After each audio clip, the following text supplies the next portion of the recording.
Astro TV 7 நண்பர்களுக்கு அன்பு வணக்கம். நான் உங்கள் நலம் விரும்பும் அன்பு தோழன் பேசுகிறேன்.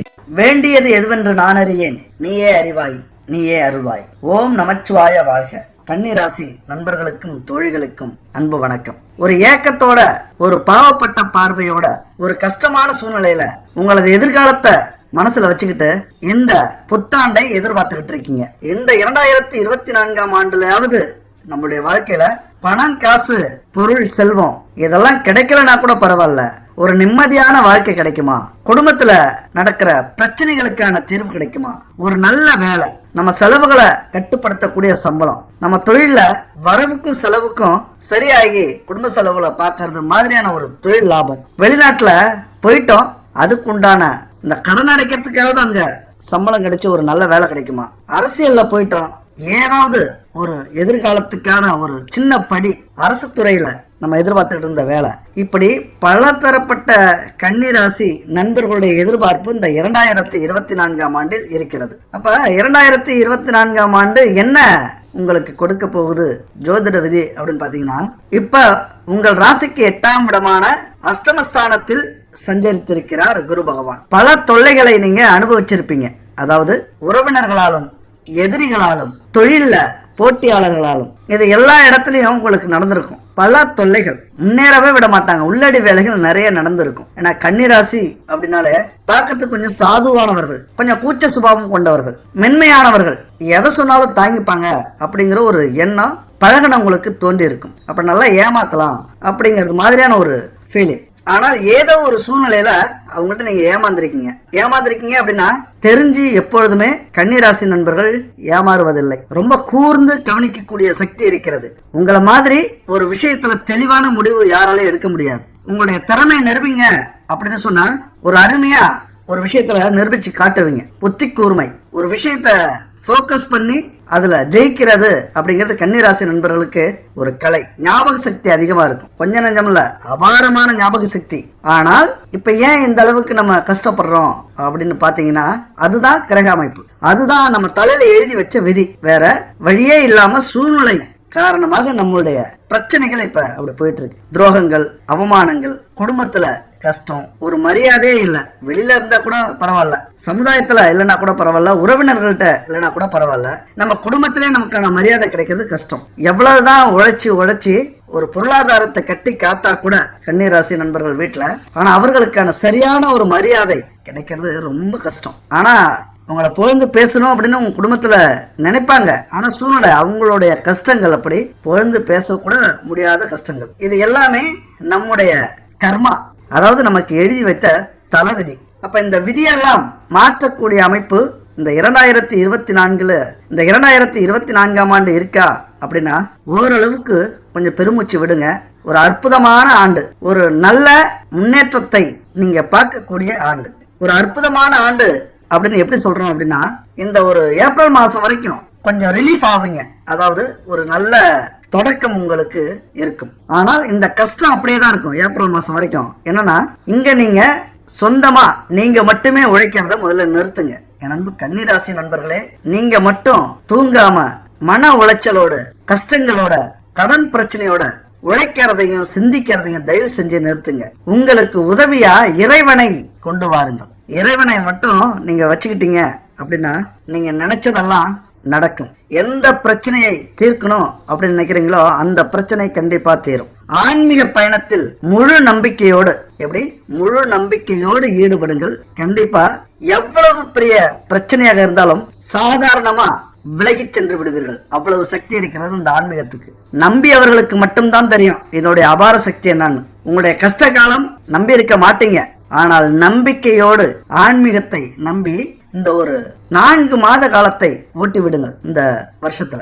அதுக்கப்புறம் சித்திரை மாசத்துக்கு அப்புறம் தெய்வ அருள், அதாவது உங்கள் ராசிக்கு 9ஆம் பாவமான தெய்வ அருள், தந்தை, தீர்த்த யாத்திரை, தனம், செல்வம், நிம்மதி, ஒழுக்கம், இன்பங்கள் ஆகிய ஸ்தானங்களுக்கு வருகிறார் உங்கள் குரு பகவான். பொதுவா உங்க ராசிக்கு 4, 7 கூடையவர் குரு. உங்களுக்கு நல்லதை மட்டுமே செய்வார். ஆனா அவரும் சூழ்நிலை கைதியா ஆகிட்டார். ஏன்னா மற்ற கிரகங்களுக்கான மரியாதை அவர் கொடுக்கணும்ல. என்ன விஷயம் நடந்திருக்கும் அப்படின்னா, சனி கேட்டிருப்பார், என்ன குரு பகவானே நம்மால பல பாவங்கள் செஞ்சிருக்காங்க போன ஜென்மத்துல. இவருடைய தாத்தா பாட்டி தெரியாம தப்புலாம் பண்ணிருக்காங்க, அதற்கான தண்டனையை நான் கொடுக்கலாமா அப்படின்னு குரு பகவான் கேட்டிருப்பார். செவ்வாய் பகவான், குரு பகவானே இவருடைய வாழ்க்கையில அந்த செல்வங்கள், நிலம், சொத்து இதெல்லாம் அவங்க தாத்தா பாட்டி காலத்துல நேர்மையா வந்தது மாதிரி தெரியலையே, ஏதாவது நம்ம பிடிக்கலாமா அப்படின்னு கேட்டிருப்பார். இந்த ராகு கேது கடன்லாம் கொஞ்சம் இல்லாம ரொம்ப சந்தோஷமா இருக்கிறது மாதிரி இருக்கு, கொஞ்சம் கடனை ஏற்படுத்தி கொடுக்கலாமா குரு பகவானே அப்படின்னு கேட்டிருப்பார். அப்ப இந்த பாவ புண்ணிய கணக்கை எல்லாம் வேற வழியே இல்லாம தீர்க்க சொல்லி இருப்பார் குரு பகவான். சரி, உங்களுடைய கடமையை நீங்க செய்யுங்க.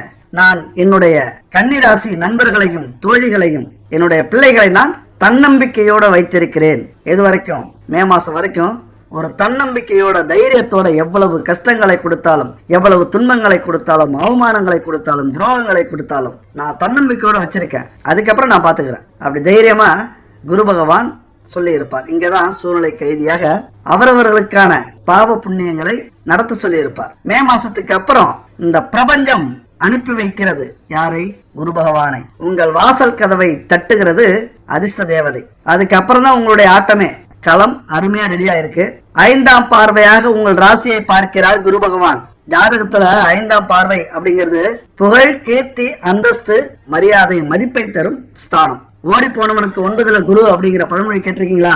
நீங்க ஊரை விட்டு எவ்வளவு பிரச்சனையாக இருந்து ஓடி இருந்தாலும் சரி, தன்னந்தனியாக தவிச்சு இருந்தாலும் சரி, இந்த உலகமே நமக்கு இல்ல, நம்ம மட்டும்தான், நம்ம அனாதையா தவிச்சுக்கிட்டு இருக்கோம். எத்தனையோ காலத்துல நம்ம யாராருக்கோ உதவி பண்ணிருக்கோம், இன்னைக்கு நமக்கு அந்த உதவிலாம் கிடைக்கலையே அப்படின்னு தவிச்சுக்கிட்டு இருக்கிற என் அன்பு கன்னிராசி நண்பர்களுக்கும் தோழிகளுக்கும் 9ல குரு அப்படிங்கிறது மாதிரி ஒரு அருமையான இடத்துல குரு பகவான் வந்திருக்கிறார். திரும்பி வந்துட்டேன்னு சொல்லு அப்படிங்கிறது மாதிரி உங்களுடைய பிரச்சனைகள் எல்லாத்துக்கும் முழுமையான தீர்வை குரு பகவான் கொடுக்க போகிறார். ஆரோக்கியத்துல முன்னேற்றம், நோய் ஏதாவது இருந்ததுன்னா உங்களுக்கும் சரி உங்கள் குடும்பத்துக்கும் சரி அது விலகிடும். குடும்பத்துல மறைந்திருந்த மகிழ்ச்சி, சந்தோஷம் இனிமே தாண்டவமாடும். புதிய முயற்சிகள் அத்தனையும் கைகூடும். இதுவரைக்கும் தடைப்பட்ட காரியங்கள் அனைத்தும் சித்தியாகும். அதாவது அஷ்டமத்து குரு கஷ்டங்களை எல்லாத்தையும் நீக்க போகிறார். இதுவரைக்கும் அஷ்டமத்து குரு அப்படின்னா உங்களுடைய எல்லா கிரகத்துக்கிட்டையும் சொல்லிட்டார்ல, உங்களுடைய பலாபலன்களை கொடுங்க என் அன்பு கன்னிராசி நண்பர்களுக்கும் தோழிகளுக்கும். நான் ஒரு வாரத்தில் போய் உட்காந்துக்கிறேன். அதான் அஷ்டமத்து குரு. அவரால் எதுவுமே செய்ய முடியாம இருந்தது. இப்ப அவருக்கான நேரம் வந்துச்சு. எல்லாரும் கொஞ்சம் அமைதியா இருங்க, நான் பாத்துக்கிறேன் என்னுடைய நேரம். அப்ப எனக்கான நேரம் வந்து விட்டது. கன்னிராசி நண்பர்களையும் தோழிகளையும் நான் தூக்கி நிறுத்தத்துக்கு அப்படின்னு தொழில் வேலை விஷயத்துல ஏற்பட்டிருந்த சிக்கல் எல்லாத்தையும் நீக்க போறார். வேலைக்காக இனிமே நீங்க புதிய முயற்சி எடுத்தீங்கன்னா வெற்றி, வெற்றி மேல் வெற்றி. 2024ஆம் ஆண்டு மே மாசத்துக்கு அப்புறம் தனவரவு தாராளமா இருக்கும். குடும்பத்துல உங்களை மதிக்காம இருந்த குடும்பமே தூக்கி கொண்டாட போகுது. உங்க பேச்சுக்கு மரியாதை, பொறுப்பை உங்கள்கிட்ட ஒப்படைச்சிருவாங்க. இதுக்கு மேல நீங்க எது செஞ்சாலும் கரெக்டா இருக்கும் அப்படின்னு நம்புவாங்க. அது போல உங்கள் நிறுவனத்துல நீங்க வேலை செய்யற இடத்துல பெரிய பொறுப்பு உங்களுக்கு வரப்போகுது. இவர் செஞ்சா கரெக்டா இருக்கும்பா, சாதிச்சிட்டாருல, நானும் என்னமோ நினைச்சேன், ஏதோ நினைச்சோம் அப்படின்னு எல்லாருமே பிரமிப்பு ஆகிற அளவுக்கு உங்களுக்கான சக்தி இந்த காலகட்டத்துல வரும். மன உளைச்சல்லாம் நீங்கி மன நிம்மதி அதிகரிக்கும். ஆனா நீங்க ஒரு விஷயம் பண்ணணும். நான் முன்னாடியே சொல்லியிருந்தேன், ஆன்மீக பயணத்தில் தைரியத்தோடு தன்னம்பிக்கையோடு ஈடுபடுங்கள். அப்படியே ஆசீர்வாதம் வாங்குங்க. போயிட்டு ஜனவரி 1ஆம் தேதி நைட்டு 12 மணிக்கு உங்களுக்கு இஷ்டமான எந்த கோவிலுக்கா இருந்தாலும் சரி, நைட்டு 12 மணிக்கு, எல்லா கோவிலுமே முடிஞ்ச வரைக்கும் பெரிய பெரிய கோவில் அன்னைக்கு திறந்திருக்கும். 12 மணிக்கு நீங்க ஆசீர்வாதம் வாங்கிட்டு வாங்க. உங்களுக்கு பிடிச்ச ஒரு கோவில், உங்க அருகில இருக்கிற கோவில், அது நீங்க எங்க இருந்தாலும் சரி, சிட்டில இருக்கிற பெரிய பெரிய கோவில்லாம் அந்த டைம்ல திறந்திருக்கும். போய் ஆசீர்வாதம் வாங்குங்க. அதுக்கப்புறம் பாருங்க உங்களுடைய ஆட்டத்தை. நீங்க பொதுவா ஒரு பிரபஞ்ச விதியை மட்டும் கொஞ்சம் தெரிஞ்சுக்கணும். இதை தெரிஞ்சுக்கிட்டீங்கன்னா கண்டிப்பா எவ்வளவு பெரிய துன்பங்கள் வந்தாலும் அதுல இருந்து மீண்டு எழுந்து நிற்பீங்க சிங்கம் மாதிரி. என்னன்னா நம்மளுடைய வாழ்க்கையில இன்பம், துன்பம், கஷ்டம், நஷ்டம், துரோகம், அவமானம் இது எல்லாத்துக்கும் காரணம் ஜோதிட சாஸ்திரம், கிரக அமைப்பு தான் காரணம். இத உங்க அனுபவத்திலயும் நீங்க தெரிஞ்சிருப்பீங்க. ஏதாவது ஒரு பிரச்சனைனா உடனே ஜாதகரை பார்க்கணும் அப்படின்னு நம்ம குடும்பத்துல முன்னோர்கள் சொல்லுவாங்க. இந்த காலகட்டத்துல அதிகம் பேருக்கு ஜாதகத்துல நம்பிக்கை இல்லைனாலும் நம்ம குடும்பத்துல மூத்த குடி மக்கள் இருந்தாங்கன்னா அவங்க சொல்லுவாங்க, தாத்தா, பாட்டி, அப்பா, அம்மா கண்டிப்பா நம்ம ஜாதகத்தை போய் பார்க்கணும் அப்படிம்பாங்க. ஒரு கஷ்ட காலத்துல அங்க போய் பார்க்கும்போது தான் தெரியும் நமக்கு இதெல்லாம் நடந்திருக்கு, இதெல்லாம் நடக்க போகுது, நம்ம இப்படி இருந்திருக்கலாம், இப்படி இருக்கணும் அப்படின்னு. அப்ப நீங்களே புரிஞ்சுக்கலாம், நமக்கும் நம்முடைய ஜாதகத்துக்கும் இந்த பிரபஞ்சத்துக்கும் நமது முன்னோர்களுக்கும் சித்தர்களுக்கும் ஏதோ ஒரு தொடர்பு இருப்பதை நீங்கள் புரிந்து கொண்டிருக்கலாம். அப்ப நமக்கு மேல ஒரு சக்தி இருக்கிறது. அது சிவனாக இருக்கலாம், அது பிரபஞ்சமாக இருக்கலாம், அது இயற்கையாக இருக்கலாம், அது சூரியனாக இருக்கலாம், அல்லது 9 கிரகங்களாக இருக்கலாம். இப்படி ஏதோ ஒன்று நம்முடைய வாழ்க்கையை நகர்த்தி கொண்டு சென்று கொண்டிருக்கிறது. ஆனால் திட்டமிட்டபடி, இதுதான் இங்க ட்விஸ்டே, நம்முடைய வாழ்க்கை ஏற்கனவே எழுதி வைத்தாகிவிட்டது. அப்ப இது எவ்வளவு பெரிய வியப்பு பாத்தீங்களா? அப்ப நமக்கு முன்னாடியே தெரியும் நம்முடைய வாழ்க்கையை இப்படிதான் பயணிக்க போகுது அப்படின்னு. அப்ப இந்த பயணம் நமக்கு முன்னாடியே தெரியும் போது அப்ப ஏதோ ஒன்று இருக்குதானே. அப்ப எவ்வளவு பெரிய விதிகள் ஏற்பட்டாலும், கஷ்டங்கள் ஏற்பட்டாலும் அதை மாற்றக்கூடிய சக்தி ஒன்று இருக்கிறது. அதனுடைய அருள் நமக்கு கிடைச்சா போதும். ஏதாவது நமக்கு நல்ல யோகமான திசைகள் நடக்கும்போது பாத்தீங்கன்னா எல்லாமே சாதகமா நடக்கும், டக்கு டக்குன்னு வெற்றிகரமா நடந்து முடியும். அதே சமயத்துல யோகமான திசையில சில கெட்ட ஆதிபத்திய புத்திகள் இருந்ததுன்னா திடீர் சர்க்கல், தோல்வி, எதிர்பாராத நஷ்டம், நோய் நொடிகள் இப்படியெல்லாம் வந்துகிட்டே இருக்கும் நமக்கு அடிக்கடி. அப்ப இது போல காலகட்டத்துலதான் நமக்கு இந்த பிரபஞ்சத்தை, நமக்கு மேல இருக்கிற சக்தியை, சிவனை நம்ம நம்ப வேண்டிய அவசியமாகிறது. அப்ப இது மாதிரியான காலகட்டத்துல அமாவாசை, பௌர்ணமி, அஷ்டமி, நவமி போன்ற நாட்கள்ல காலை மாலை 2 வேளையிலையும் நம்ம வீட்டுல சாம்பிராணி தூவி வாசனை வரவழைக்கிறது ரொம்ப ரொம்ப முக்கியமான விஷயம். அதிர்ஷ்ட தேவதை வாசல்ல இருக்காங்க அப்படின்னா நம்ம வீட்டுல வாசனைகள் இருந்தா மட்டும்தான் அவங்க வருவாங்க. அலங்கோலமா கெட்ட வாடைகள் நம்ம வீட்டுல வந்ததுன்னா கண்டிப்பா வந்த வழியா திரும்பி போயிடுவாங்க. அப்ப எவ்வளவு பெரிய விதியாக இருந்தாலும் அதை மாற்றக்கூடிய மதி நம்ம கையிலயும் இருக்கு. அப்ப நம்ம செய்ய வேண்டியது என்னன்னா, சாம்பிராணி, தீப தூபம், வீட்டை அலங்கரிச்சு வைக்கிறது, வாசல் முன்னாடி பச்சரிசி மாவால கோலம் போட்டு தாமரை பூ வைக்கிறது, அருகால சக்தி வாய்ந்த அந்த கோலங்கள்லாம் பச்சரிசி மாவால போடுறது, காலையிலையும் மாலையிலையும் தீபமேற்றி வைப்பது. அப்ப இது போல சில பூஜை சம்பந்தமான விஷயங்கள் செய்யறது ரொம்ப ரொம்ப நல்லது. அது மட்டும் இல்லாம சாம்பிராணி பொடியில இந்த கருவேலம் பொடி, வெண்கடுகு தூள் இதை சேர்த்து கலந்து வீடு முழுக்க அந்த புகையை காட்டினீங்கன்னா, அது மட்டும் இல்ல அலுவலகத்திலையும் இந்த தூப தீப புகையை காட்டினீங்கன்னா திருஷ்டி, தீய சக்திகள், வயிற்றெரிச்சல்கள் உங்களை அழுத்திக்கிட்டே இருக்குல்ல, ஏதோ ஒரு எதிர்மறை சக்திகள் இதெல்லாம் வெளியே போயிடும். அப்ப இது மாதிரியான விஷயங்கள் உங்களால செய்ய முடியல அப்படின்னா இந்த ஸ்கிரீன்ல இருக்கிற நம்பருக்கு கனெக்ட் பண்ணுங்க. குட் பேபி இவங்க சுத்தமான தரமான பொருட்களை சேல்ஸ் பண்ணிட்டு இருக்காங்க. இந்த ஸ்கிரீன்ல இருக்கிற நம்பருக்கு கான்டாக்ட் பண்ணி பூஜை சம்பந்தமான பொருட்கள் என்னென்ன இருக்கு எல்லாமே புதுவிதமா இந்த காலகட்டத்துக்கு ஏற்றது மாதிரி சக்தி வாய்ந்த பொருட்களை இவங்க வச்சிருக்காங்க. முடிஞ்சா இவங்கள்ட்ட வாங்கி ட்ரை பண்ணி பாருங்க. இப்ப அது மட்டும் இல்லாம அனைத்து விசேஷங்களுக்கும் பஞ்சதீப எண்ணெய் அப்படிங்கிறது ரொம்ப முக்கியமாயிடுச்சு. இப்ப பஞ்சதீப எண்ணெய் நீங்க கேள்விப்பட்டிருக்கலாம், கேள்விப்படாமலும் இருக்கலாம். அதாவது 5 தீப எண்ணெய்களை சேர்த்து பயன்படுத்துறது தான். விளக்கெண்ணெய், வேப்பெண்ணெய், நல்லெண்ணெய், இலுப்ப எண்ணெய், நெய், 4 எண்ணெய்களும் ஒரு பசுமாட்டு நெய்யும் சேர்த்து உருவாக்கக்கூடியதான் இந்த பஞ்சதீப எண்ணெய். அந்த காலத்துல ஏவல், பில்லி சூனியம், செய்வினை, துஷ்ட சக்திகளுடைய தொல்லையிலிருந்து வெளியில வர்றதுக்கு 5 எண்ணெய்களை சேர்த்து கொளுத்தி பரிகாரங்களை செய்வாங்க. அது தனிநபர் மட்டும் இல்ல, வீட்டுல மட்டும் இல்ல, கோவில்லையும் இது மாதிரியான பரிகாரத்தை செய்வாங்க. அதுக்கெல்லாம் ஒரு குறிப்பிட்ட நாள் நேரத்துல இதை ஏற்றி வழிபடுவார்கள். இன்னும் சொல்லப்போனா அனுபவம் வாய்ந்த சில தாந்திரிகர்கள்லாம் இதை தொடர்ந்து செய்வாங்க. ஏன்னா அவ்வளவு பெரிய சக்தி இருக்கிறது. இது பஞ்சபூத சக்திகளை நமக்கு சாதகமா பயன்படுத்துறது தான் இந்த பஞ்சகாவிய, இந்த பஞ்சதீப எண்ணெயை நம்ம ஏற்றி வைப்பது. இதனால என்ன நடக்கும் அப்படின்னா, நேரடி அல்லது மறைமுக எதிரிகளோட தொல்லை நீங்கும். நம்ம எந்த தொழில் செஞ்சாலும் இந்த நிலம், நீர், காற்று, ஆகாயம், நெருப்பு இந்த 5 பஞ்சபூதத்தை வச்சுதான் நம்ம தொழில் செய்வோம். அப்ப அதனுடைய உதவி நமக்கு கிடைக்கும். அதற்கான மரியாதை நம்ம செஞ்சது மாதிரி. அப்ப நம்ம அந்த மரியாதை கொடுக்கும்போது இந்த பிரபஞ்சமே 9 நவக்கிரகங்கள் மூலியமாக நமக்கான சக்தியை அது கொடுக்கும். அப்ப பல பிரச்சனைகளிலிருந்து நம்ம வெளியில வரணும் அப்படின்னா இந்த பஞ்சதீப எண்ணெயை ஊத்தி தீபமேற்றி வழிபட்டால் நிச்சயம் பலன்கள் கிடைக்கும். அதுபோல திடீர் விபத்துகள், மருத்துவ செலவுகள், கையில இருக்கிற பணம், செல்வம், பொருள் இதெல்லாம் இழக்கிறது. அப்ப இது மாதிரியான காலகட்டத்துல நம்மளுடைய கிரகங்கள் நீச்ச கிரகமாக இருக்கலாம், அல்லது திசை புக்தி இது மாதிரியான விஷயங்கள்ல கொஞ்சம் கெட்ட தசா புத்திகள் ஓடிக்கிட்டு இருக்கலாம். அதனாலதான் இது மாதிரியான கெட்ட விஷயங்களை நம்ம வாழ்க்கையில நடக்கும். காரிய தடை, வீண் வம்புகள், மனக்குழப்பம், அதுபோல பொருள் நஷ்டம் இதெல்லாம் நமக்கு ஏற்பட்டதுன்னா அந்த பஞ்சதீப எண்ணெயை நம்ம வீட்லயும் அலுவலகத்திலையும் கோவிலையும் ஏற்றும் போது அதிலிருந்து மீளக்கூடிய சக்தியை இந்த எண்ணெய் கொடுக்கும். பட்ட காலே படம் அப்படின்னு சொல்லுவாங்க. அதுபோல கெட்ட திசைகள், நீச்சாம்சம், கண்திஷ்டி, பொறாமை இதெல்லாம் சேர்ந்துதான் நம்மளை ரொம்ப அழுத்தம். நம்ம வாழ்க்கையில முன்னேறவே விடாத அளவுக்கு அதெல்லாம் தடைகளை ஏற்படுத்தும். இதெல்லாம் உணர்ந்தவர்களால் மட்டும்தான் இது உண்மைன்னு புரிஞ்சிக்க முடியும். பல பேர் இதெல்லாம் நம்புறதே இல்லை, கந்திஷ்டினா நம்புறதே இல்லை. நம்ம கையில இருக்கு வாழ்வும் தாழ்வும் அப்படின்னு.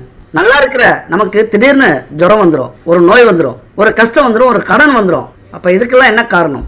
இந்த போட்டி, பொறாமை, கந்திஷ்டி அப்ப இதை நீங்க நம்பியே ஆகணும். அதுபோல கிரக திசா புத்திகள் அமைப்புகள் வலுவாகவும் யோகமாகவும் இருந்தா இந்த கண் திருஷ்டியோட வேகம் தணிஞ்சிரும். ஒருவேளை வலுவா இல்லை அப்படின்னா இது மாதிரியான பரிகாரங்களை நம்ம செய்யறது ரொம்ப ரொம்ப நல்லது. அதனால அந்த அமாவாசை, பௌர்ணமி, செவ்வாய், வெள்ளிக்கிழமையில மாலை 6 மணிக்கு மேல வீட்லயோ அல்லது கோவில்லையோ இந்த பஞ்சதீப எண்ணெயை ஏத்துங்க. உங்கள்கிட்ட இருக்கிற துஷ்ட சக்திகள் நீங்கி சுபிட்சங்கள் பெருகும். அது மட்டும் இல்ல, எதிரிகள் ஒழிவார்கள். உங்க வாழ்க்கையில வலிமை அதிகரிக்கும். கடன், திருமண தடை இதெல்லாம் தீர்றதுக்கு நரசிம்மருக்கு பஞ்சதீப எண்ணெயை ஏற்றி வழிபடுங்க. கடலூர் மாவட்டம் சிங்கரிகுடியில 16 திருக்கரங்களுடன் ரணியனை சம்ஹாரம் செய்த நிலையில நரசிம்மர் உக்கிரமாக அருள்பாலிக்கிறார். அங்க போயிட்டு பஞ்சதீப எண்ணெயை ஏத்துங்க. ஏகப்பட்ட பிரச்சனையிலிருந்து நமக்கு விடுதலை கிடைக்கும். மனநிலை பாதிப்பு, கடன் தொல்லை, திருமண தடை, குழந்தை பாக்கியம், தொழில நஷ்டம், எதிரிகளால் தொந்தரவு, கிரக தோஷங்கள் இவங்கெல்லாம் இந்த கோவிலுக்கு கண்டிப்பா போயிட்டு வாங்க. இந்த நரசிம்மர் கோவிலுக்கு போறது மட்டும் இல்லாம இந்த பஞ்சதீப எண்ணெயை தானமா கொடுக்கலாம், அல்லது பஞ்சதீப எண்ணெயை ஏற்றி வச்சுட்டு கும்பிட்டு வாங்க. கண்டிப்பா உங்க வாழ்க்கையில மிகப்பெரிய மாற்றம் அது ஏற்படுத்தும். இந்த கோவில்ல ஒரே மூலஸ்தானத்துல 3 நரசிம்மர் அருள் கொடுப்பார்கள். இதை எங்கேயுமே பார்க்க முடியாது. மிக மிக அரிதான ஒரு இடம் அந்த இடம். அப்ப மற்ற நரசிம்மர் தலங்களை விட சிறப்பு வாய்ந்ததாக இந்த தலம் இருக்கு. இங்க போயிட்டு வந்தா திருமண தடை, கடன் தொல்லையால் அவதிப்படுறவங்க இவங்கெல்லாம் செவ்வாய்க்கிழமையில சிங்கிரி குடியில இருக்கிற நரசிம்மர் கோவில்ல போயிட்டு நெய் தீபம் இல்லைன்னா இந்த பஞ்சதீப எண்ணெய் ஏற்றி வழிபட்டு வாருங்கள். உங்க வாழ்க்கையில அற்புதங்கள் நடப்பதை எவ்வளவு பெரிய கந்திஷ்டியாலும் எதிரிகளாலும் துரோகிகளாலும் உங்களை தடுக்கவே முடியாது. உங்க வாழ்க்கை அப்படியே நிமிர்ந்து நிற்கும். இப்ப பஞ்சதீப எண்ணெயிலையும் பல கலப்படம் இப்போது கலந்து கொண்டிருக்கிறது. பஞ்சதீப எண்ணெயில மட்டும் இல்ல, உணவு சார்ந்த பொருட்களையும் சரி, பூஜை பொருட்களையும் பல கலப்படம் வந்துருச்சு. கலப்படமே இல்லாம சுத்தமான பூஜை பொருட்கள் வேணும் அப்படின்னா இந்த குட் பேபி அவங்களுக்கு கான்டாக்ட் பண்ணுங்க. தரமான பூஜை பொருட்கள் உங்களுக்கு கிடைக்கும். அதுக்கு முன்னாடி உங்க கூட ஒரு தகவலை நான் பகிர்ந்துக்கலாம் அப்படின்னு சொல்றேன். இதை நீங்க தேவைப்பட்டா எடுத்துக்கலாம். இது ஒரு விளம்பரம் தான். நம்ம பூஜை பொருட்களை நம்ம கடையில வாங்குவோம், பக்கத்துல உள்ள கடையில இல்ல சூப்பர் மார்க்கெட்ல வாங்குவோம். அதெல்லாம் தரமான பொருட்களா இருக்கா அப்படின்னா ரொம்பவே கேள்விக்குறிதான். பல கலப்படம் இன்னைக்கு பூஜை பொருட்கள்லயும் இருக்கு. ஏன்னா தரமான சுத்தமான பொருட்களை நம்ம பூஜைக்கு பயன்படுத்தும் போதுதான் அந்த பிரபஞ்சத்தின் பலனை நம்ம முழுமையா அடைய முடியும். பூஜையை கூட நம்ம கடமைக்காக செய்யக்கூடாது. அப்படி நமக்கு தரமான பொருள் வேணும்னா இந்த ஸ்கிரீன்ல இருக்கிற நம்பருக்கு கான்டாக்ட் பண்ணுங்க. வில்லேஜ் பேபிஸ் இவங்க குட் பேபிங்கிற பிராண்ட்ல பல பூஜை பொருட்களை தயார் பண்ணிட்டு இருக்காங்க. வித்தியாசமா இது வரைக்கும் யாருமே தயாரிக்காத நம்ம பாரம்பரியமான பச்சரிசி கோலமாவை 9 விதமான பூஜை பொருட்களை கலந்து ரெடி பண்ணிருக்காங்க. உண்மையா வித்தியாசமா இருக்குங்க. அது மாதிரி கட்டியாவும் அவங்க ரெடி பண்ணிருக்காங்க, பவுடராவும் இருக்கு அவங்கள்ட்ட. அடுத்தது காவி பவுடர், நீங்க கேள்விப்பட்டிருப்பீங்க. மிகவும் அற்புதமான சக்தி கொண்ட, ஏன்னா ஆன்மீகத்துல மிக அருமையான இடத்தை பிடிச்சிருக்கிற காவி பவுடரும் அவங்கள்ட்ட இருக்கு. அது மட்டும் இல்லைங்க, பசுமாட்டோடைய சாணம், கோமியம், நெய், பால், தயிர் கலந்த பஞ்சகாவிய விளக்கு இன்னைக்கு இது ரொம்பவே பிரபலம். அபரிதமான சக்தி உள்ளது இந்த பஞ்சகாவிய விளக்குக்கு. அதுவும் இவங்கள்ட்ட இருக்கு. கப்பு சாம்பிராணி, நம்ம வீடு முழுவதும் சாம்பிராணி வாசனை பரவி கெட்ட சக்தி எல்லாம் போகிறதுக்கான ஒரு அருமையான சாம்பிராணி தான் இந்த கப்பு சாம்பிராணி. அதுவும் இவங்கள்ட்ட இருக்கு. பணத்தை ஈர்க்கிற அபரிதமான சக்தி கொண்ட பச்சை கற்பூரம். இந்த பச்சை கற்பூரம் நம்ம பாக்கெட்லயும் வச்சுக்கலாம், பர்ஸ்லயும் வச்சுக்கலாம், நம்ம பூஜை அறையிலையும் வச்சுக்கலாம். அது மாதிரி வேலை செய்யற இடத்துலயும் நம்ம வச்சுக்கலாம். பணத்தை இருக்கிற அபரிதமான சக்தி இதுக்கு இருக்கு. பஞ்சபூதங்களுடைய அருள் கிடைக்க பஞ்சதீப எண்ணெய் இன்னைக்கு ரொம்பவே பிரபலம். இது நம்ம கடையில வாங்கும்போது கலப்படம் அதிகமா இருக்கும். கலப்படம் அதிகமா இருக்கிறதுனால தான் உங்க கம்மியா கொடுக்குறாங்க. இவங்க சுத்தமான செக்கில் ஆட்டின 4 எண்ணெய்கள், அதாவது விளக்கெண்ணெய், வேப்பெண்ணெய், நல்லெண்ணெய், இழுப்பெண்ணெய், இப்படி 4 எண்ணெய்களை பயன்படுத்துறாங்க. அதோட சேர்த்து நெய், பஞ்சதீப எண்ணெயும் இவங்க ரெடி பண்றாங்க. சுத்தமா தரமானதா இருக்கு. அது மாதிரி 3 எண்ணெய் கலந்த தீப எண்ணெய் அருமையா இருக்குங்க. நீங்க வாங்கி யூஸ் பண்ணாதான் இதோடைய பலன் உங்களுக்கு புரியும். அது மாதிரி மூலிகை வத்தி 1.5 மணி நேரம் இந்த வத்தி எரியும். இப்படி தரமான விலையில தரமான பூஜை பொருட்கள் வேணும்னா இந்த நம்பருக்கு கான்டாக்ட் பண்ணுங்க. உண்மையா நம்ப தகுந்த ஒரு பிராண்ட், வாங்கி யூஸ் பண்ணி பாருங்க. அதனால இது மாதிரியான ஆன்மீக பயணத்தில் என் அன்பு கன்னிராசி நண்பர்களும் தோழிகளும் ஈடுபடும் போது உங்களுக்கான அந்த கஷ்ட காலம் எல்லாம் நீங்கி ஒரு அற்புதமான காலத்தை கொண்டு வரும். மிருதுவான வார்த்தைகளில் நீங்க இனிமே நயமா பேசணும். டக்குன்னு கோவப்படாதீங்க, பொறுமையா பேசுங்க. எவ்வளவு பெரிய அந்த இடத்துல அவமானத்தை நீங்க சந்திச்சுக்கிட்டு இருக்கீங்க அப்படின்னாலும் வீண் வம்பு உங்களுக்கு வரும். உங்களை சீண்டி பார்ப்பாங்க. ஏன்னா நீங்க தான் திருப்பி கிடைக்க மாட்டீங்கல்ல, திருப்பி அடிக்க மாட்டீங்கல்ல, அந்த தைரியத்துல வீண் வம்பு இழுப்பாங்க. அமைதியா இருங்க. எனக்கான நேரம் வரும்டா, நான் பாத்துக்கிறேன். பொறுமையை கடைபிடிப்பது மிக மிக அவசியம். நீங்க கோபமா பேசுறதை விட பொறுமையா பேசி பாருங்க. அப்படியே மயங்கிடுவாங்க, மடங்கிடுவாங்க. பொறுமையா பேசும்போது உங்களுடைய வார்த்தை வலிமையாக இருக்கும். வசியப்படுத்தும் பேச்சாற்றலும் அறிவாற்றலும் உங்களுக்கு உண்டு. தவறு செஞ்சா கூட, உங்களுக்கு துரோகம் செஞ்சா கூட, உங்களுக்கு கெட்டது செஞ்சா கூட அவங்கள அன்பா பாருங்க. அன்பால் மன்னியுங்கள். நீங்க அன்பா ஒரு பார்வை பார்க்கறதும் ஒரு வார்த்தை பேசுறதும் உடனே அவங்க தெரிஞ்சிருவாங்க, ஓப்பனாவே சொல்லிடுவாங்க, நானும் என்னமோ நினைச்சு இந்த மாதிரி தெரியாம பண்ணிட்டேன், கோச்சிக்காத, கோவப்படாதீங்க, மன்னிச்சுக்கங்க.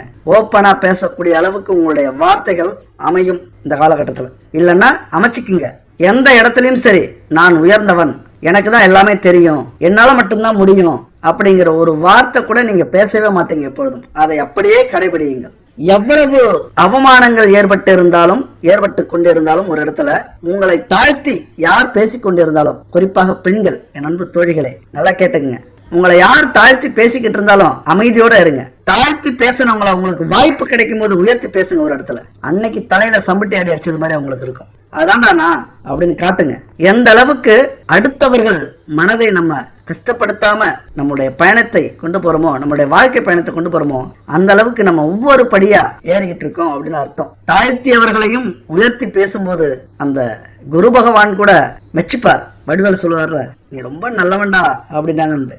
அந்த மாதிரி குரு பகவான் கூட ஒரு நிமிஷம் மிரண்டு போயிடுவார். இது மாதிரியான நல்ல விஷயங்களை உங்களால முடிஞ்ச உதவி, அதாவது பண உதவி, இருக்கிற சூழ்நிலைக்கு உங்களால பண உதவி செய்ய முடியாது அப்படின்னாலும் பண விஷயத்தை தவிர வேற ஏதாவது உதவி யாருக்கு செஞ்சாலும் சரி, அது எந்த உதவியாக இருந்தாலும் சரி, நன்றி, நீ நல்லாரு அப்படின்னு அந்த ஆசீர்வாதம் வாங்குற அளவுக்கு எவ்வளவோ உதவிகள் இருக்கு, பணத்தை போடாத உதவிகள். அது மாதிரியான உதவிகள் வயசு வித்தியாசம் பார்க்காம எந்த வயதாக இருந்தாலும் உதவிகளை செய்யுங்கள் என் அன்பு கன்னிராசி நண்பர்களே. அந்த பாவ கணக்கு இருக்குல்ல, அதெல்லாம் குறைஞ்சிடும், கொஞ்சம் கொஞ்சமா குறைஞ்சிக்கிட்டு வரும். நம்மளுடைய கஷ்ட காலங்களுக்கு காரணமே நம்ம சொன்ன மாதிரி பாவ கணக்கு தான். இந்த பாவ கணக்குங்கிறது நம்ம நினைச்சது மாதிரி சாதாரண விஷயம் இல்லை, பெரிய லிஸ்டே இருக்கும் நம்மளுடைய பாவ கணக்கு. ஏன்னா 7 ஜென்மங்கள், இதுக்கு முன்னாடி நம்ம எத்தனை ஜென்மங்கள் எடுத்தோமோ தெரியல, அதுல எவ்வளவு நமக்கு தெரிஞ்சும் தெரியாமலும் பாவங்கள் செய்திருக்கோமோ தெரியாது, அது எல்லாமே அந்த லிஸ்ட்ல இருக்கும். அந்த ஒவ்வொரு பாவமா நம்ம கழிக்கணும் அப்படின்னா 4 பேர் மனசை சந்தோஷப்படுத்தணும், 4 பேர் மனசை குளிர்ச்சிப்படுத்தணும்.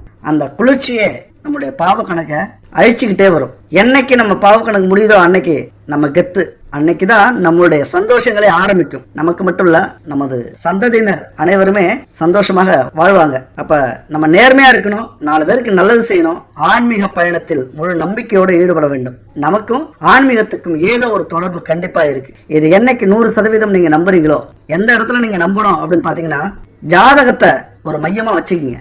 நம்ம வீட்டுல ஒரு 10 பேப்பர்ல ஒரு 15 பேப்பர்ல ஒரு எழுத்து இருக்கு, அந்த நோட்டை கொண்டு போய் ஒருத்தட்ட கொடுத்தா நம்ம வாழ்க்கையே சொல்றாரு, சரியாக சொல்லுகிறார் ஜோதிடர் அப்படிங்கிற பேர்ல. அப்படின்னா நம்ம தலையெழுத்து எத்தனையோ 1000 ஆண்டுகளுக்கு முன்பே எழுதப்பட்டது தானே, அது நீங்க புரிஞ்சுப்பீங்க. அப்ப நமக்கும் பிரபஞ்சத்துக்கும் கடவுளுக்கும் ஏதோ ஒரு தொடர்பு இருக்கிறது. ஒரே வார்த்தையில சொல்ல போனா நமக்கு மேல ஒரு சக்தி கண்டிப்பா இருக்கு. இந்த விஷயத்தை நம்பும் போது அங்குதான் ஆன்மீகம் பிறக்கும். ஆன்மீகத்தில் முழு நம்பிக்கை இருக்கும். கர்மா அப்படின்னா என்னன்னா, நம்ம எந்த அளவுக்கு அடுத்தவர்களுடைய சாபம் வாங்காம, அடுத்தவருடைய மனசை கஷ்டப்படுத்தாம ஒவ்வொரு விஷயத்தையும் பார்த்து பார்த்து வாழ்ந்து கொண்டு இருக்கிறோமோ, அப்போதுதான் நம்முடைய பாவங்கள் எல்லாம் குறைஞ்சி புண்ணியங்களாக அது சேரும். நம்ம தொட்டதெல்லாம் துலங்கும், நம்ம பேசுற வார்த்தைகள்லாம் நடக்கும். நீங்க நல்ல வார்த்தையா வாழ்த்துனீங்கன்னா அவங்க நல்லா இருப்பாங்க. நீங்க என்ன வார்த்தை சொல்றீங்களோ அந்த வார்த்தை அப்படியே நடக்கும். யாருக்காவது ஆசீர்வாதம் கொடுத்தீங்கன்னா அந்த ஆசீர்வாதம் அப்படியே நடக்கும். நல்லா இருக்கட்டும் அப்படின்னு சொன்னீங்கன்னா அவங்க நல்லா இருப்பாங்க. அப்படியான ஒரு புண்ணியத்தை நம்ம தேடணும் அப்படின்னா ஆன்மீகமும் உதவிகளும் நேர்மையும் ரொம்ப ரொம்ப நம்ம வாழ்க்கையில முக்கியம். அப்ப ஆன்மீக பயணத்துல அப்படின்னா செவ்வாய் வெள்ளிக்கிழமையில என்னோட கன்னிராசி நண்பர்களே கந்த சஷ்டி கவசம் படியுங்க. இந்த மாதிரியான காலகட்டத்துல நீங்க அடிக்கடி கோவிலுக்கு போறது நல்லது. நம்ம கஷ்டப்படுற நேரத்துல தான் கோவிலுக்கு போகணும் அப்படிங்கிறதுலாம் இல்ல, நம்ம சந்தோஷமா இருக்கிற நேரத்துல கோவிலுக்கு போகலாம். ஏதாவது சுபகாரியங்கள் செய்யணும்னா அதுக்கு முன்னாடி கோவிலுக்கு போயிட்டு வரலாம். இல்லை ஏதாவது தொடங்கணும்னா நம்ம கோவிலுக்கு போயிட்டு வரலாம், பூஜை செய்யலாம். அப்ப நீங்க அடிக்கடி இந்த கோவிலுக்கு பூஜையில கலந்துக்கிறது ரொம்ப ரொம்ப நல்லது. செவ்வாய் வெள்ளிக்கிழமையில கந்த சஷ்டி கவசம் படிங்க. ஒரு அற்புதமான மாற்றத்தை உங்க வாழ்க்கையில அது ஏற்படுத்தும். எவ்வளவு பிரச்சனையா இருந்தாலும் அது சரி செய்யும். நம்மள நிறைய பேருக்கு எவ்வளவு கோயிலுக்கு போனாலும், எவ்வளவு சாமி கும்பிட்டாலும், எவ்வளவு பூஜைகள் செஞ்சாலும், பரிகாரங்கள் செஞ்சாலும் அந்த வினைகள், பாவ வினைகள்லாம் தீர்றதே இல்லை. ஏன்னா முன்னோர்கள் செய்த பாவங்கள் நம்ம முற்பிறவில அல்லது முன்ஜென்மத்துல ஏதோ தெரியாம செய்த பாவங்கள் எல்லாமே இந்த ஜென்மத்துல நம்ம அனுபவிக்க வேண்டிய சூழ்நிலை இருக்கும். அப்ப இது மாதிரியான காலகட்டத்துல நம்முடைய பாவங்கள் சுத்தமா போகல அப்படின்னா நம்முடைய நட்சத்திர நாட்கள்ல பிறந்த சித்தர்களை நம்ம வணங்குறது ரொம்ப நல்லது. ஏன்னா இன்னைக்கு கடவுளையே நேரில் பார்த்தவர்கள் அல்லது கடவுளுடைய அருளை பெற்றவர்கள், வரத்தை பெற்றவர்கள் சித்தர்கள். அதனால மிகப்பெரிய சக்தி வாய்ந்தவர்கள் சித்தர்கள். அப்ப அவர்களுடைய ஜீவ சமாதிக்கு போயிட்டு வர்றது நல்லது. அது மட்டும் இல்லாம நம்முடைய நட்சத்திர நாட்கள்ல பிறந்த சித்தரை போய் பார்க்கணும். அப்ப அதனால இந்த சித்தர்களை வணங்கும் போது நமக்கு பெரிய பாக்கியம் கிடைக்கும். உத்திரம் நட்சத்திர நண்பர்களுக்கான சித்தர் யாருன்னு பாத்தீங்கன்னா காகபுஜண்டர் சித்தர் தான் உங்கள் நட்சத்திரத்துக்கான சித்தர். நான் கடந்த காலத்துல உங்களை விட்டு சென்ற அனைவரும் திரும்பி வருவார்கள். இந்த காகபுஜண்ட சித்தரை சென்று வணங்குனீங்க அப்படின்னா அவருடைய ஜீவசமாதி திருச்சி உறையூர்ல இருக்கு. அங்க போய் வணங்குங்க. உறவுகள் பலப்படும். உங்களது தொழில் அபரிதமான லாபத்தை கொடுக்கும். குடும்பத்துல மகிழ்ச்சி சிறப்பாக இருக்கும். தடைப்பட்ட நிகழ்ச்சிகள் எல்லாம் நடக்கும். அடுத்தது அஸ்தம் நட்சத்திர நண்பர்களுக்கு கருவூரார் சித்தர், இவரை போயிட்டு வணங்க. இவருடைய சமாதி கரூர்ல இருக்கு. கரூர்லயும் இருக்கு இவருடைய சமாதி. தஞ்சாவூர் பெரிய கோவில்லையும் இருக்கு. போயிட்டு வாங்க. மகிழ்ச்சியாக இருப்பீர்கள். உங்க வாழ்க்கையில எந்த பிரச்சனையை வந்தாலும் சித்தர் உங்களை பார்த்துப்பார். பிரச்சனைகள்ல தோல்வியே ஏற்படாம தன்னம்பிக்கையோடு நின்று ஜெயிப்பீங்க. செலவுகளை கட்டுப்படுத்தி உங்களது பொருளாதாரம் மிக சிறப்பாக இருக்கும். இந்த ஜீவசமாதிக்கு என் அன்பு கன்னிராசி நண்பர்களே, அஸ்தம் நட்சத்திர நண்பர்களே போயிட்டு வாங்க. அடுத்தது சித்திரை நட்சத்திர நண்பர்களுக்கு புன்னாக்கீசர் அப்படிங்கிற சித்தர், அவருடைய ஜீவசமாதிக்கு போயிட்டு வாங்க. நன்னாசேர் அப்படிங்கிற இடத்துல இருக்கு. அங்க போயிட்டு வந்தீங்க அப்படின்னா எடுத்த காரியங்கள் அனைத்திலும் உடனே வெற்றி கிடைக்கும். தாமதமா இது வரைக்கும் எந்த செயலாக இருந்தாலும் நடக்குதா, அது உடனே நடக்கும். விடாமுயற்சி தான் உங்களது வெற்றி. அந்த விடாமுயற்சி நீங்க விடமாட்டீங்க. இனிமே துரோகம் செய்யற அத்தனை பேரும் விலகிடுவாங்க. என்னைக்குமே துரோகிகளை நம்ம அழிஞ்சிருவாங்க அப்படின்னு சொல்லவே கூடாது. துரோகிகளும் எதிரிகளும் நம்மளை விட்டு விலக அருள் புரிவாயாக அப்படின்னு தான் நம்ம வேண்டிக்கணும். அதனால அவர்கள்லாம் விலகிடுவாங்க. வெளுத்ததெல்லாம் பால் அப்படின்னு நம்பினீங்களா, அது பால் எது தண்ணி எது அப்படின்னு இனிமே பிரிச்சு உங்களுக்கு கண்ணில் காட்டும். அந்த அளவுக்கு ஒரு அற்புதமான சக்தியை கொடுக்கும். இந்த ஜீவசமாதிக்கு போயிட்டு வாங்க. சரி, வெகு தொலைவில் இருக்கிற அந்த ஜீவசமாதிக்கெல்லாம் போக முடியல, ஏதாவது வழி இருக்கா அப்படின்னா உங்க வீட்டிலேயே நீங்க ஒரு வெள்ளை உடை ஏதாவது ஒரு துணி இருந்துன்னா விரிச்சுக்குங்க. அதுல உட்கார்ந்துக்கிட்டு இந்த சித்தரை, நான் இப்ப என்ன பேர் சொன்னனோ உங்கள் நட்சத்திரத்துக்கான சித்தர் பேரை உச்சரித்து ஓம் நமச்சிவாய அப்படிங்கிற மந்திரத்தை சொல்லி நீங்க தியானம் செஞ்சீங்கன்னா கண்டிப்பா நல்லது நடக்கும். இந்த சித்தர்களை வணங்குறதுனால நம்மளுடைய பாவங்கள் குறையும். முன்ஜென்ம பாவங்கள் அல்லது முன்பிறவில செய்த பாவங்கள்லாம் குறைஞ்சிரும். நம்ம வாழ்க்கையில பெரிய மாற்றங்கள் ஏற்படும். அடுத்தது பார்த்தோம்னா 3ஆம் இடமான முயற்சி ஸ்தானத்தை குரு பார்க்கிறார். குடும்பத்தில் அமைதியான சந்தோஷம் ஏற்படும். இதுக்கு முன்னாடி பரபரப்பா இருந்திருப்பாங்க. ஒரே டென்ஷன், மனக்குழப்பம். ஒரு வார்த்தை யார்ட்டையும் பேச முடியாது. எரிஞ்சு விழுவாங்க. நமக்கு தான் 1000 கஷ்டம்னா நம்ம வீட்டுல 5000 கஷ்டம் இருக்கும். எல்லாருக்குமே ஒரு மனக்குழப்பம். ஒரு பொண்டாட்டிக்கிட்ட அமைதியா பேச முடியாது. ஒரு கணவர்கிட்ட நாசுக்கா எதையும் சொல்ல முடியாது. அப்பா அம்மாள்கிட்ட பேச முடியாது. குழந்தைங்கள்ட்ட நம்ம சூழ்நிலையை சொன்னா கூட ரொம்ப கேவலமா பார்ப்பாங்க. உறவினர்கள் இன்னும் சொல்லவே வேண்டாம். இவ்வளவு பிரச்சனைகளை சந்தித்துக் கொண்டிருந்த என் அன்பு கன்னிராசி நண்பர்களுக்கும் தோழிகளுக்கும் குடும்பத்துல குதூகலம் தாண்டவம் ஆடும். உடன்பிறப்புகள் எல்லாம் விழுந்து உங்களை கவனிப்பாங்க. வீட்டுல இருந்தாலும் சரி, தனித்தனியா குடும்பமாக பிரிஞ்சிட்டாலும் சரி, கூப்பிடுவாங்க வீட்டுக்கு வந்துட்டு போங்க அப்படின்ட்டு. கருத்து வேறுபாடுகள்லாம் மறைஞ்சிரும். கூட்டு தொழில் சிறப்பா இருக்கும். இதுக்கு முன்னாடி எலியும் பூனையுமா இருக்கிற கூட்டு தொழிலாளர்கள்லாம் ஒண்ணு சேர்ந்துருவீங்க. மன அழுத்தம் கொஞ்சம் கொஞ்சமாக குறையும். உங்களுக்கு 5ஆம் வீடான பூர்வ புண்ணிய ஸ்தானத்தை குரு பார்க்கிறார். நீண்ட நாட்களா இருந்த குழந்தை பாக்கிய பிரச்சனை, அதுவும் ஆண் வாரிசு இல்லையே அப்படின்னு கஷ்டப்பட்டு இருப்பீங்க. கண்டிப்பா உங்களுக்கு ஆண் வாரிசு இந்த காலகட்டத்துல இருக்கும். அதனால முயற்சி பண்ணுங்க என் அன்பு கன்னிராசி நண்பர்களே, தோழிகளே. முயற்சி தான் திருவினையாக்கும். அப்ப நம்ம சொல்லிட்டதால இருக்காது, நீங்க முயற்சி பண்ணாதான் இருக்கும். இந்த விஷயத்த எனக்கு தெரிஞ்சு எவ்வளவு பேர் புரிஞ்சுக்கிறாங்க அப்படின்னு தெரியல. திருப்பி நம்மள திட்டுறதானே இங்க பார்க்க முடியாத தவிர, சரி எல்லாமே நம்ம கையில இருக்கு, இந்த மாதிரியான அதிர்ஷ்டம் இருக்கு, யோகம் இருக்கு, வாய்ப்பு இருக்குன்னு தான் சொல்ல முடியும். ஆனா எந்தெந்த இடத்துல வாய்ப்பு இருக்கு, உங்க சூழ்நிலைக்கு ஏற்ற வாய்ப்பை நம்ம எப்படி சொல்ல முடியும்? இந்த காலகட்டத்துல கஷ்டப்படுங்க, ஆன்மீக பயணத்தோட கஷ்டப்படுங்க அப்படின்னு தான் சொல்ல முடியும். நம்ம என்ன செஞ்சோம் அப்படின்னு மட்டும் யோசிச்சிங்க அப்படின்னா கண்டிப்பா வாய்ப்புகளை பயன்படுத்திக் கொள்வீர்கள். யாரையும் குத்து சொல்ல மாட்டீங்க. உறவினர்கள் மத்தியில செல்வாக்கும் புகழும் உயரும். பொருளாதாரங்களை மேம்படும். பணம் கொடுக்கல் வாங்கல்ல இருந்த பிரச்சனைகள்லாம் தீரும். பணம் தானா உங்களை தேடி வரும். அதிக கவலைப்படாதீங்க. கன்னிராசி நண்பர்களுக்கு ஒரு விடிவு காலம் பிறந்துருச்சு அப்படின்னு தான் சொல்லணும். ஆனா அந்த விடிவு காலத்தை கொஞ்சம் தன்னம்பிக்கையோட வரவேற்றா நல்லா இருக்கும். யாரையும் ஏளனமா பார்த்து வரவேற்காதீங்க. இவர் சொல்லிட்டா மட்டும் நடந்துருமா, நாங்க பார்க்காத புத்தாண்டா இருக்கட்டும். நம்பிக்கையோடு வரவேற்பது 1000 யோகத்துக்கு சமம். நம்பிக்கை இருந்தா போதும், யோகம் தானா வரும். தன்னம்பிக்கையோட ஆன்மீக பயணத்தோட இந்த புத்தாண்டை வரவேற்று பாருங்கள். என்ன அற்புதம்லாம் உங்க வாழ்க்கையில நடக்குது அப்படின்னு நீங்க தெரிஞ்சுப்பீங்க. இன்னைய காலகட்டத்துல அதிகமா பாதிக்கப்பட்டிருப்பது பணம். கடன் பிரச்சனையாக இருக்கலாம், இல்லைன்னா நமக்கு வர வேண்டிய பணம் வராம இருந்திருக்கலாம். நம்ம வாழ்க்கையில எவ்வளவுதான் பிரச்சனையை நம்ம சந்திச்சிருப்போம். ஆனா இந்த பிரச்சனையை சந்திச்சா மட்டும் நம்மளால தாங்கவே முடியாது. கோபம் வரும், மனக்குழப்பம் வரும், மன உளைச்சல் வரும். நம்ம என்ன செய்யறோம் அப்படின்னு நமக்கு தெரியாம போயிடும் உச்சக்கட்ட சூழ்நிலையில. அப்ப என்ன பிரச்சனை அப்படின்னு பார்த்தோம்னா, நமக்கு வர வேண்டிய பணம் சம்பள பணமோ அல்லது கமிஷன் பணமோ அல்லது வெளிநாட்டு பணம், கான்ட்ராக்ட் பணம், அட்வான்ஸ் தொகை, மீதி தொகை, நம்ம கடனாக கொடுத்த பணம், இந்த பணம்லாம் நம்ம கைக்கு வரணும் அப்படின்னா பெரிய புண்ணியம் செஞ்சுருக்கணும், இல்லைன்னா அடியாள் வச்சுருக்கணும். அப்போ அடியாள் வச்சு அவங்கள மிரட்டி அவங்களுடைய சாபத்தை வாங்குகிறோம் அப்படின்னு வச்சுங்களேன், அப்போ நம்ம கொடுத்ததுக்கான பலனே நமக்கு கிடைக்காது. ஏன்னா நம்ம ஏதோ ஒரு உதவிக்காக கொடுத்தோம், அந்த புண்ணியம் நமக்கு கிடைக்காம பாவத்தை நம்ம சேர்த்துப்போம் அவர்களுடைய சாபம் நம்ம வாங்கினோம்னா. அப்போ அவர்களை நம்பி தான் நம்ம பணத்தை கொடுக்குறோம், இல்லை நம்பி தான் நம்ம பணத்தை வாங்குகிறோம். ஏதோ ஒரு கெட்ட நேரம் வாங்கின பணத்தை அவங்களால கொடுக்க முடியல, அப்போ அவங்கள மிரட்டி நம்ம பணம் வசூல் பண்ணவும் முடியல. அப்போ மிரட்டாமல் அவங்கள கஷ்டப்படுத்தாமல் அவங்களாவே நம்ம கைக்கு பணத்தை கொண்டு வந்து கொடுக்கணும் அப்படின்னா ஒரு 2 பரிகாரம் இருக்குது. இது முக்கியமான பரிகாரம். இந்த பரிகாரத்தை நீங்கள் செஞ்சு பாருங்கள், அந்த பணத்தை அவர்களாகவே கொண்டு வந்து நம்ம கைக்கு கொடுப்பாங்க. அப்போ என்ன பரிகாரம் அப்படின்னு பார்த்தீங்கன்னா, முதல் பரிகாரம் உப்பு, வெந்தயம், கருப்பேல், இந்த 3ஐயும் எடுத்துக்கிட்டு லைட்டாக இடிச்சுக்குங்க. இடித்து ஒரு வெள்ளை துணியில் கட்டி நம்ம வீட்டில் தென்மேற்கு மூலை இருக்கும், அந்த மூலையில் வச்சுருங்க. நம்ம கைக்கு அந்த பணம் வர வரைக்கும் அந்த மூலையிலே இருக்கட்டும், கண்டிப்பாக மிக விரைவில் வந்துடும். அடுத்த பரிகாரம் என்னன்னு பார்த்தீங்கன்னா, ஒரு பூவரச இலை, அந்த இலையை எடுத்து நல்லா கழுவிக்கிங்க. அந்த இலையை அப்புறம் காய வச்சுருங்க. காய வச்சுட்டு பூஜை இலையில் விளக்கேற்றி அந்த பூவரசம் இலைக்கு மேலே நீங்கள் யாருக்கிட்ட கடன் கொடுத்தீங்களோ அவர்களுடைய பெயர் எழுதுங்க. எவ்வளவு கடன் கொடுத்தீங்க அந்த பணத்தையும் எழுதுங்க எவ்வளவுன்னு. ஒரு நீல நிற பேனாவால் இதை எழுதுங்க, கருப்பு நிற பேனாவால் கண்டிப்பாக எழுதிடாதீங்க. அப்போ அந்த தொகையை எழுதிட்டு அவங்க பேரை எழுதிட்டு ஒரு பச்சை கற்பூரத்தை உள்ளே வச்சுருங்க.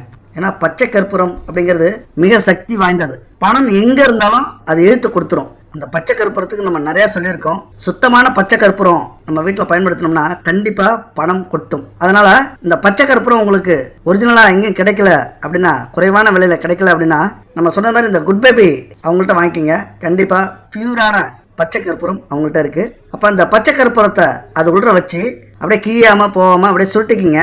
சுருட்டிவிட்டு உங்களுடைய குலதெய்வம் இருக்கும் பூஜை அறையில், அந்த குலதெய்வம் பக்கத்தில் வச்சுருங்க. இப்போ போட்டோ இருக்குது அப்படின்னா அதனுடைய காலடியில் வச்சுருங்க. இந்த குலதெய்வம் தான் இந்த பணம் திரும்பி வாங்கி கொடுக்கக்கூடிய சக்தி இருக்குது, இந்த குலதெய்வத்துக்கு தான் இருக்குது. அப்போ நம்ம குலதெய்வத்தை சரணாகாதி அடைஞ்சிருவோம். இப்போ 1000 2000னா பரவாயில்ல, இப்போ லட்சக்கணக்கில் வர வேண்டிய பணம் இருந்ததுன்னா கண்டிப்பாக நம்ம இது மாதிரியான பரிகாரங்கள்லாம் செஞ்சுதாகணும். அப்போ இந்த பரிகாரத்தை அறகுறையாக செஞ்சிடாதீங்க, அறகுறை மனசோடு செஞ்சிடாதீங்க. என்றைக்குமே பரிகாரத்துக்கு மிகப்பெரிய சக்தி இருக்கிறது. ஏன்னா அன்னைக்கு அந்த காலத்தில் முனிவர்கள்லாம், ஞானிகள்லாம், சித்தர்கள்லாம் செஞ்ச பரிகாரங்கள் இது.